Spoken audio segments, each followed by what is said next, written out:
Hey, what's up? Welcome back to your channel name. This time, we're going to dive into a story that will make you think twice before walking alone at night. Grab some snacks, turn off the lights, and listen closely. Elliot Granger was far from remarkable. At just 26, his face carried the weight of someone who had lived through more than his share of sleepless nights. He wasn't employed at an office, nor was he a student chasing academic dreams. His days were spent locked inside his tiny third-floor flat, absorbed in screens and shadows. He worked as a freelance game reviewer, creating content for niche forums and underground channels. The real world, with its cold London streets and grey skies, was only a necessary inconvenience. His flat, a cramped Victorian-era unit filled with the echoes of long-forgotten tenants, was both his sanctuary and his prison. The place was modest: one bedroom, a narrow kitchen, a dingy bathroom, and a corner dominated by his gaming setup. A glowing screen, oversized headphones, and a PC that buzzed like a dying machine, this was Elliot's entire universe. He rarely left his apartment, surviving on canned food, instant coffee, and the occasional vape cartridge. The outside world meant little to him. What mattered existed behind pixels and code. But lately, there had been something strange in his gaze. A distant focus, as if he had begun to see things he couldn't quite explain. As if the screen no longer separated two worlds, but connected them.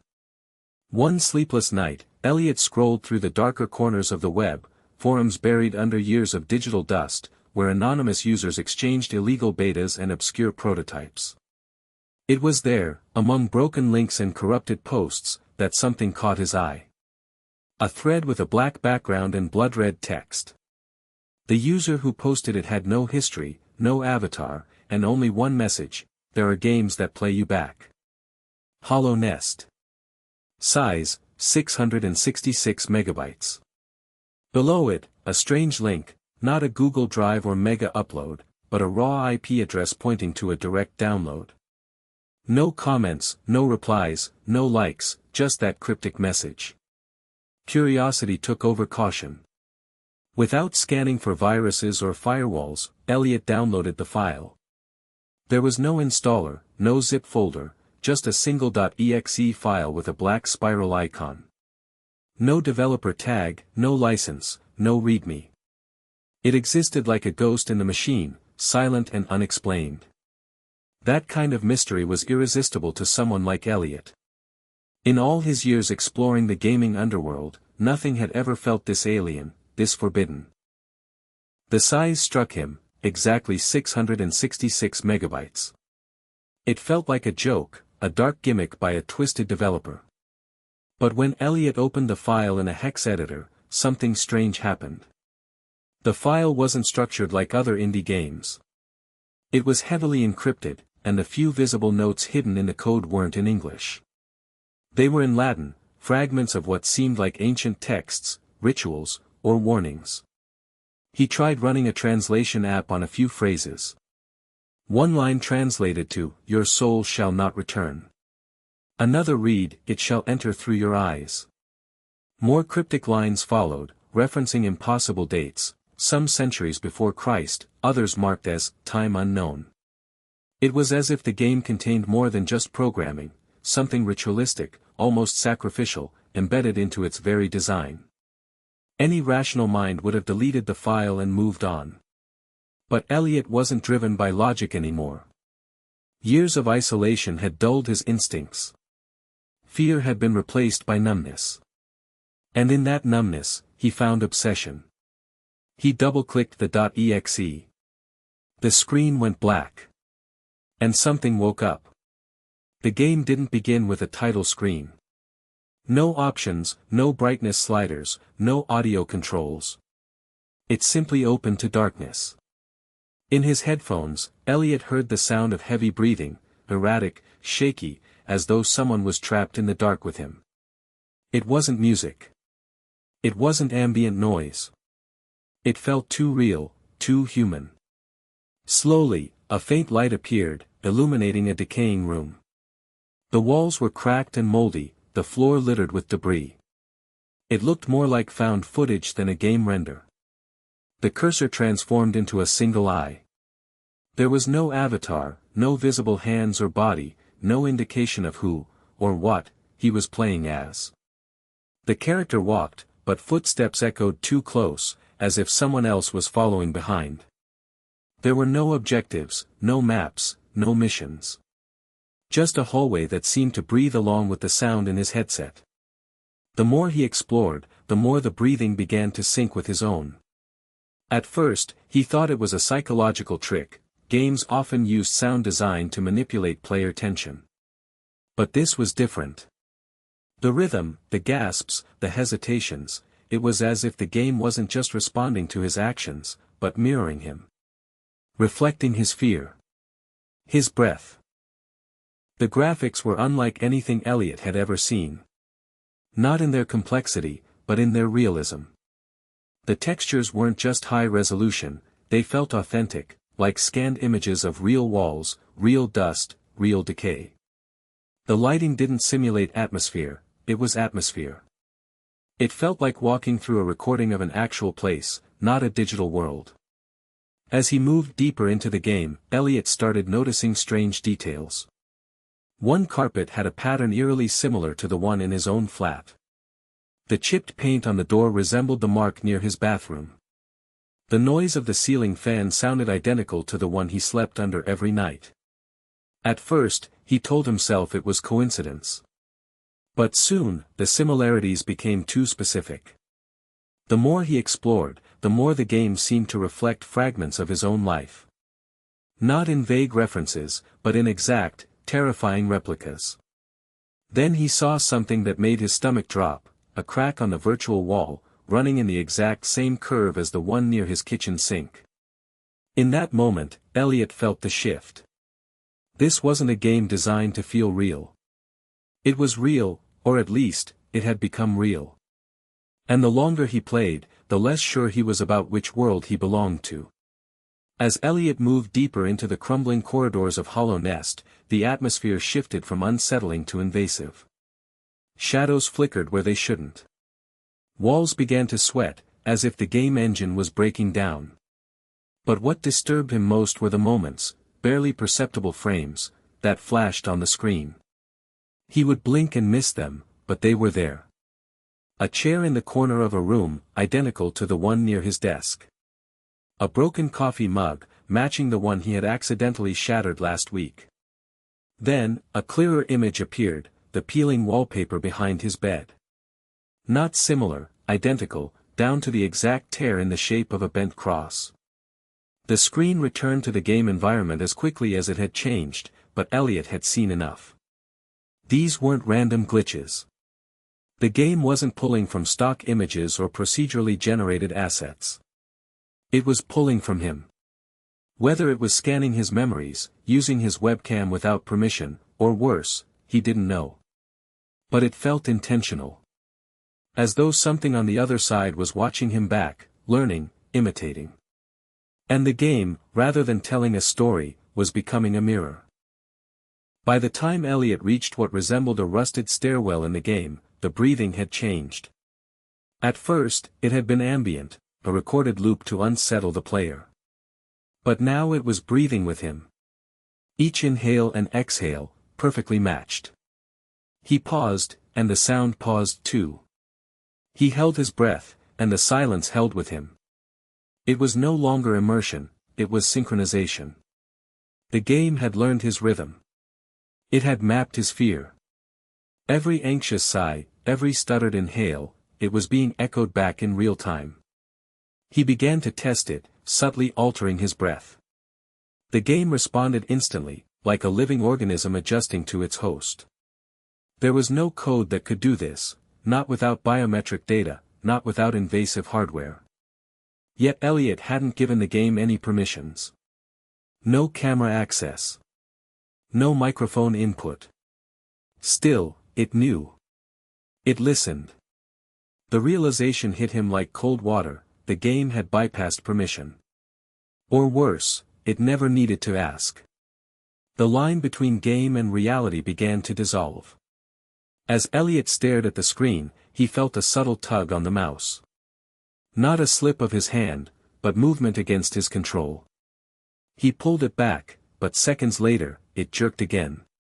He stared at it, unmoving, and the cursor began to slide across the screen on its own. Not in quick erratic motions like a virus, but slow, deliberate, like fingers guiding it. Then came the sound.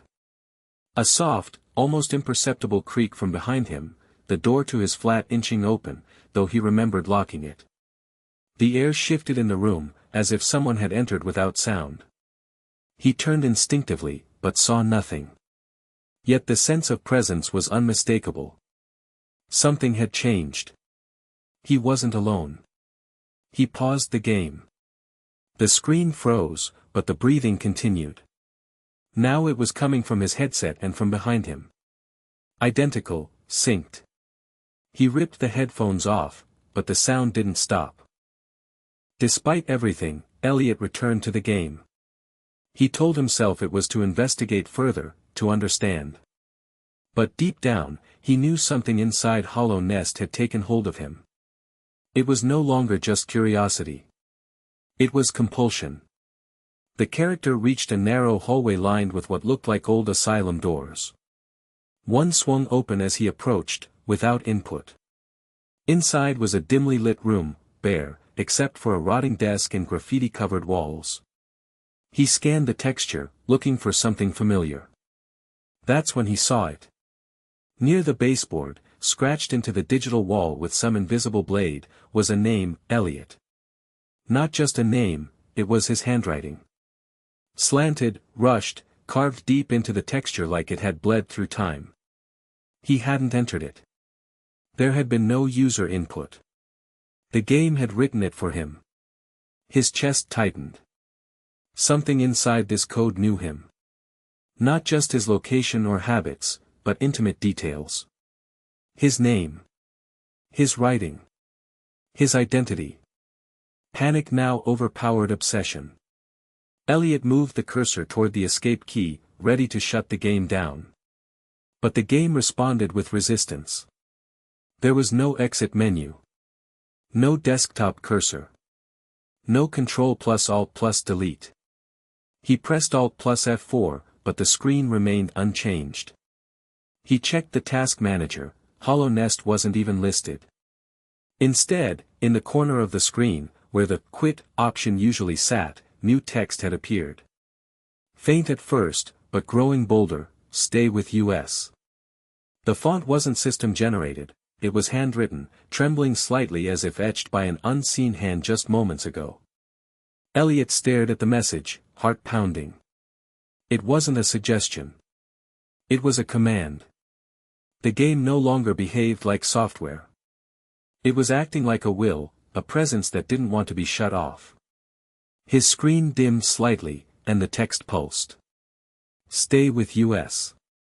His reflection flickered in the monitor, eyes hollow, face pale. He wasn't sure how long he'd been sitting there anymore. Minutes?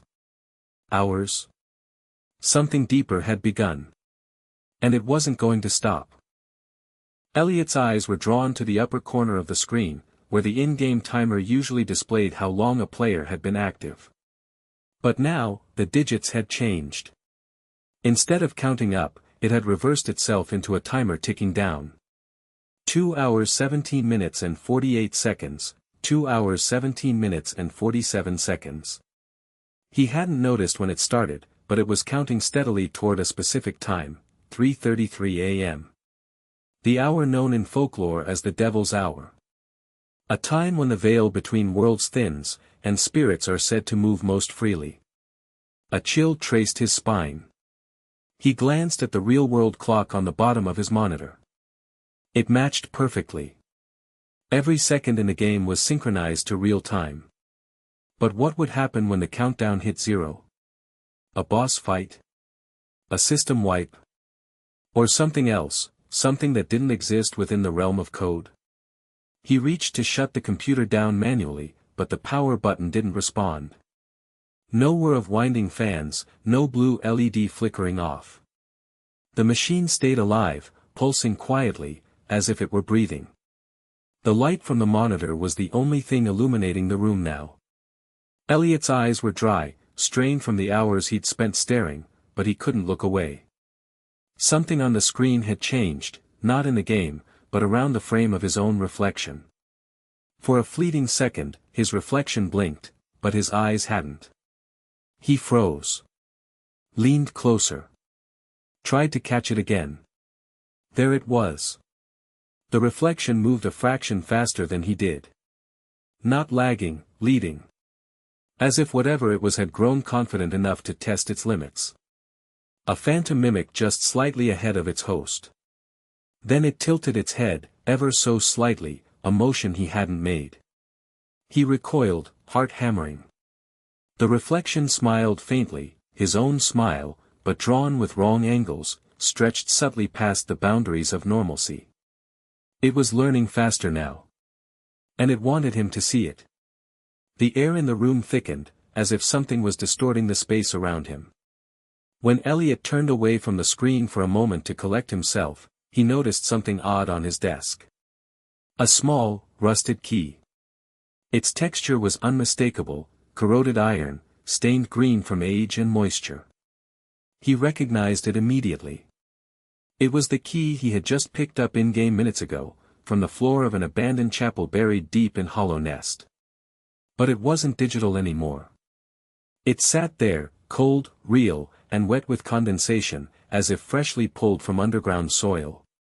He reached for it, but a jolt of nausea surged through him as his fingers brushed the metal. It felt alive. Not in the metaphorical sense, but truly, subtly warm and vibrating, like it carried something with it. He dropped it, heart pounding. It clanged softly against the hardwood floor.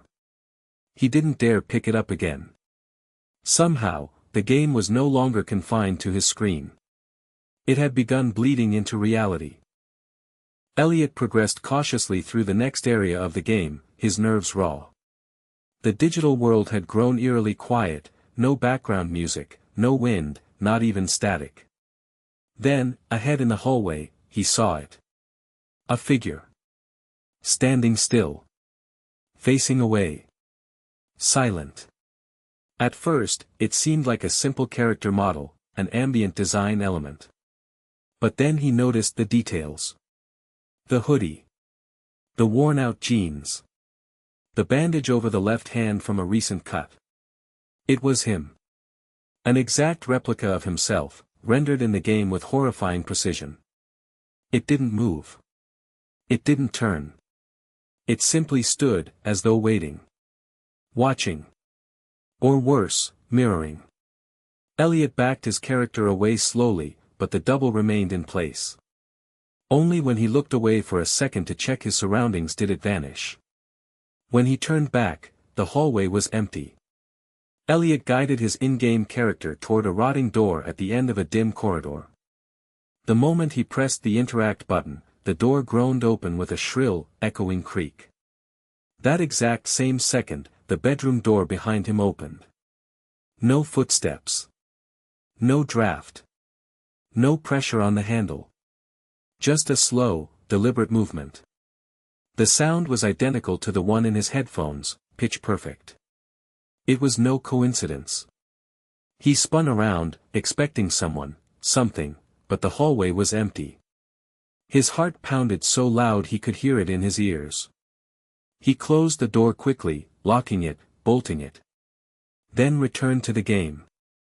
The in-game door he had opened now showed a room covered in wallpaper identical to his own. Down to the nail he had hammered months ago to hang an old poster. Elliot understood then, the game was no longer playing out a story. It was recreating one. His.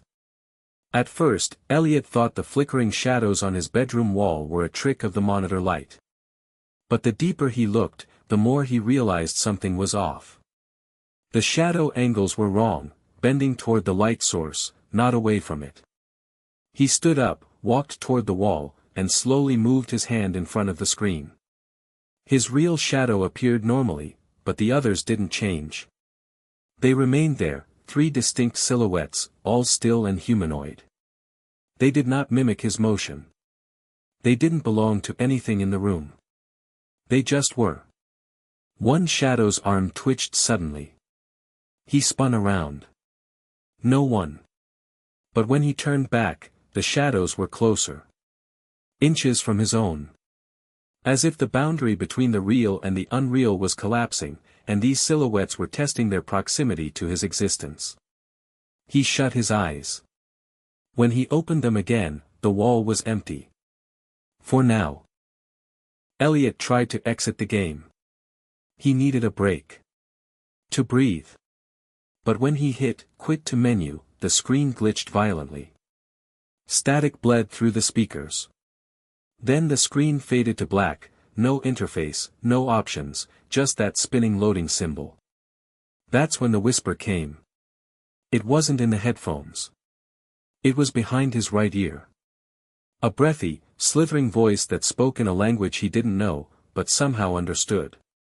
It wasn't just words, it was meaning. You're already in. His hair stood on end. His neck felt cold, like something had just exhaled onto it. He reached back instinctively, hand trembling, but found nothing there. When the screen finally loaded again, he wasn't in the main menu. He was somewhere else entirely, some place that had never existed in the game before. What loaded was not a level he recognized. Not from any update or mod. It was a hallway, his hallway. Same layout. Same light fixture with the burn mark from an old bulb. But decayed. The wallpaper peeled like snake skin. The carpet was black with mold. Every detail was perfect, but aged, like someone had found his home in an alternate, haunted timeline. Elliot's character moved slowly, automatically, down the hallway. He couldn't control it. The game was leading now. Showing him things. As he passed the virtual version of his bedroom, the door stood open. Inside, a figure sat at the desk, slouched, lifeless. It wore his hoodie. The camera in-game wouldn't let him look away. It zoomed in slowly on the figure sitting at the desk, but the details were off. Its back arched unnaturally, shoulders too angular, as if the bones had grown outside the skin. Then it moved. Just slightly. A twitch. A shift in the neck angle. Elliot's own breathing became shallow. He noticed something even more disturbing. Every time he blinked in real life, the figure in-game moved again. A little more upright. Then sideways. Then it turned its head just a fraction. Every blink was like a shutter click, capturing the figure in a new state of motion. And then, on one blink, it wasn't at the desk anymore. It was right in front of the screen. Looking straight at him. Just as his pulse threatened to explode, the game crashed. The monitor went pitch black. But before he could move, the screen lit up again, not with the game, not with an error message, but with a live video feed. From his webcam. Unfiltered. Unprocessed. It was showing his room. From his own angle. At first, it seemed like it was just mirroring him. But as he looked closer, the feed had a 2-second delay. And in that delay, he saw someone else walk past behind him. He turned around instantly. Nothing. He looked back at the screen. The figure was gone from the feed. But on his desk, beside the rusted key, was something new. A small strip of analog photo paper. It showed him asleep at his desk. The timestamp on the corner read 3:33 a.m. And the countdown timer was almost at 0. Elliot placed the photo strip face down on the desk, unwilling to look at it again. But curiosity clawed at him. After a moment, he flipped it back over. The image had changed. No longer was he sleeping alone in the frame. Now, a tall, featureless figure loomed over his slumped body, its long arms stretching toward his neck. The timestamp remained the same, 3:33 a.m. He blinked. The figure's hands were now touching his shoulders. He dropped the photo in a panic, but it floated gently instead of falling, like it defied gravity in his presence. It hovered above the table, spinning slowly, waiting to be seen again. The air in his room felt heavier now. Pressurized. As though something was watching him from inside the walls, through the screen, through the photo, always watching. Elliot rushed into the bathroom, needing cold water on his face, hoping the sensation would wake him up from whatever hallucination had overtaken his reality. But as he leaned over the sink and glanced up, he noticed something wrong. His reflection blinked before he did. And when he raised his right hand, the mirror image lifted its left, but hesitated, like it was deciding whether or not to follow him. Then, for a split second, his reflection smiled. He did not. It was a crooked, malicious grin that split too far across the face, exposing a darkness behind the teeth. Not gums. Not a mouth. A void. He backed away, his pulse hammering in his ears, but the reflection remained forward, leaning in closer, until the mirror fogged up, and the face vanished into condensation. He didn't wipe the glass. He didn't want to know what might look back again. Returning to his room, Elliot found his monitor glowing again. A pop-up sat in the center of the screen, pulsing red, labeled, Initiate Sequence, Room Sync version 1.0. He hadn't downloaded anything like that. The cursor moved on its own, hovering over Yes. He pulled the mouse away, tried to cancel, but it didn't respond. The screen flickered, and the button clicked itself. The moment he heard the hard drive spin up, his speakers hissed out another whisper. We're calibrating. Lights in the room flickered in tandem. His ceiling fan rotated slower. The temperature dropped drastically. Then the screen showed a 3D scan of his room, perfectly rendered, except for one thing. In the corner behind him, the program showed a tall, unmoving silhouette. But when he turned around, there was nothing there. Only cold air and that humming, low-frequency noise in his ears. Elliot tried uninstalling the game completely. He deleted every file, scrubbed the registry, removed system data. But 5 minutes later, the fan on his CPU flared back up, and the desktop glitched. The game was back. Only now the icon was different, just a black cube with no title. Before he could react, it opened itself. No splash screen. No menu. Just darkness. A black void. And in white text, slowly fading in, were the words. You're almost ready. Then a second line appeared. One of us has to stay. The screen glitched again and began showing his room, live, but this time, the figure wasn't passing behind him. It was sitting in his chair. His chair, just inches away. As Elliot backed away from the desk, a voice began to speak. Not from the speakers. Not in his head. But out loud, in the room, beside him. It was narrating everything he did, every motion, every fear. Describing him as though he were the protagonist in a story he had no control over. It even mocked his hesitation. He takes a step back, trembling, unaware he was never alone to begin with. His legs froze. His throat closed up. The voice grew louder, circling him, as if walking. He thinks deleting the game will save him. He thinks he can run. Then it laughed, deep, guttural, wrong. The monitor went black again. A final line of text appeared in blood-red font. Game over. And then a countdown began, ticking toward 3:33 a.m. He still had time. But not much. Elliot kept the lights on, thinking it might ease the weight of paranoia pressing on his chest. But under the soft white glow, he noticed something even more unsettling. The shadows weren't aligned with their sources anymore. His chair's shadow was slightly delayed, moving a beat after the actual chair was nudged. Worse still, his own shadow was split. Two outlines, just faint enough to question his sanity, moved differently from him, one slower, one twitching unnaturally, almost as if dancing to a silent rhythm. He tried moving his arm quickly to test it. One shadow followed faithfully. The other turned its head. That one didn't even pretend to be his anymore. It stepped away from the wall.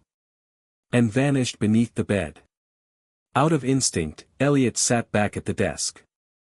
His mouse refused to move properly, jittering and tugging itself toward a new icon that hadn't been there moments ago, a text file named Elliot_truth.log. He opened it. The document was pages long. Thousands of lines of data. Most looked like surveillance logs, timestamps and behavioral notes. Then his full name. His age. His recent search history. His in-game behavior. Then it got personal. Every fear he had ever shared online. Every late-night message he thought was deleted. Photos from his phone that had never been uploaded. And then a final sentence. Candidate is ready. Initiate step 3, body separation. His webcam light flicked on. He hadn't touched it. At first, he thought it was from outside. But as he froze and held his breath, it came again, 3 short knocks. One long. From the closet. He didn't want to open it. He didn't even want to look. But his body began moving on its own. His hand reached out, trembling. The air near the closet door was ice cold, colder than the rest of the room by far. The knocking stopped. Then the door cracked open by itself, just enough for a sliver of pitch black to stare back at him. Not darkness. Something black. Inside, he could make out a crouched figure with eyes that glowed a dull, painful red. And it smiled, not at him, but at the monitor behind him. Elliot tried to scream, tried to call someone, anyone. But the sound that left his throat wasn't his voice. It was deeper. Distorted. Layered with static and an alien pitch, as if something was translating him into another form of language before allowing sound to escape. He said his name out loud. What came out was, Subject 443. Entry logged. He tried whispering to himself in the mirror, hoping to hear his own voice again. But the reflection mouthed something different. And worse, it was delayed, as if processing. Then the reflection spoke independently, lips moving while Elliot's were still. You're not Elliot anymore. Your interface. The wallpaper began to peel. The old posters on his wall faded into static, like images inside a corrupted file. The furniture subtly shifted angles, corners not aligning, shelves melting downward ever so slightly. Then he looked at the game screen. The in-game room, once pixelated and low-res, was now a perfect replica of his real-life space. Even the light bulb flickering in the game ceiling matched the one in his own. But something was different in the virtual version. There was a person standing behind the in-game Elliot. Watching him. Unmoving. Until the game character slowly turned its head, not toward the watcher, but directly toward Elliot in real life. Then both the avatar and Elliot spoke in unison, not by choice. I accept the sync. Elliot turned away for a moment, just to catch his breath, to blink, to scream into a pillow, but when he looked back up, the furniture had shifted. His bed was now on the opposite side of the room. His window had disappeared, replaced by a blank wall. The door was no longer where it should be. Even the ceiling seemed lower. The monitor showed no desktop, just a live video feed of him sitting in this warped version of his own room. Except in the feed, the color tone was darker. Colder. Slightly desaturated like aged film. And behind him in the reflection of the black screen was a second chair, empty at first. Then filled. By something wearing his clothes. But not his face. Without touching anything, the room's lights dimmed. Not with a flick of the switch, but gradually, like the game was adjusting the brightness settings on his reality. The glow from his screen pulsed with each drop in illumination, flickering in rhythm with his heartbeat. Every time the room darkened further, his body temperature dropped, and his breath came out in short visible clouds. Then, in the game settings menu, one he never accessed, a new option appeared. Environment Sync, enabled. Below it, a new slider slowly adjusted itself labeled, sensory override, 38%. As it ticked upward, his vision blurred. And his ears began to bleed faintly, not from pain, but pressure. Like the game was tuning him to a new frequency. The email notification dinged softly, out of place amid the storm of horror. It seemed so normal, so mundane. But the sender stopped him cold. Your email. His best friend from childhood. The one who had died in a fire 5 years ago. Buried. Grieved. The subject line simply read, "Don't let them finish the upload." The body of the email was worse. A single sentence, repeated again and again. The fourth layer is irreversible. Exit before you forget your name. Attached was a file. He didn't dare open it. But the game did. Elliot found himself walking toward the bathroom, except he didn't remember standing up. He blinked, and he was back at his desk. He blinked again, and he was lying in bed. Time no longer flowed linearly. Events replayed, then reversed. He brushed his teeth 3 times in a row. Ate the same snack 5 times. He turned on his lamp and it flickered off, only to already be on again. Then something more terrifying happened, he forgot the name of his mother. Then his school. Then his birthday. Each erasure felt like something being uninstalled from his mind, like fragments of his identity were being rewritten and replaced by code he couldn't see. As Elliot pressed his back to the wall in despair, trying to stay grounded, he began to hear whispering again. Not random. Not menacing. Mechanical.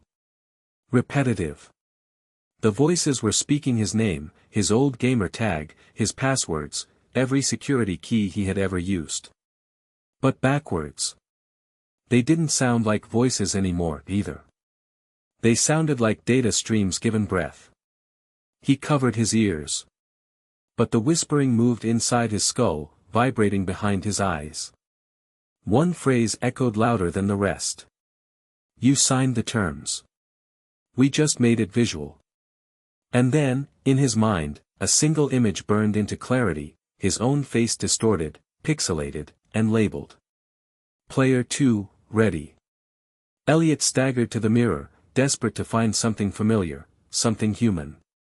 But the reflection didn't return his stare. It blinked out of sync. It stood straighter, taller, more alert. It studied him with eyes that weren't his, black voids filled with static and light.